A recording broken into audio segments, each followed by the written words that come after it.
અંકલેશ્વર બસ ડેપોમાં દિવાલ સાથે બસ ઘુસાડનાર ST driver સામે આખરી ફરિયાદ નોંધાઈ હતી. ગત તારીખ 27મી મેના રોજ એસટી ડેપોને અડીને ભાગ્યોદય સોસાયટીની દિવાલ તોડી પાડી હતી.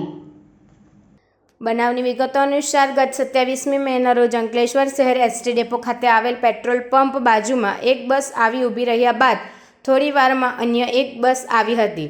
જોકે આ બસના ચાલકે સ્ટીયરિંગ પર કાબુ ગુમાવ્યા બાદ બ્રેક ન લાગતા બસ ડેપોને અડીને આવેલ ભાગ્યોદય સોસાયટીના એક મકાનની પાછળ કમ્પાઉન્ડ વોલમાં ઘૂસી ગઈ હતી અને દિવાલ તોડી પાડી હતી, જે બાદ બસ થંભી હતી.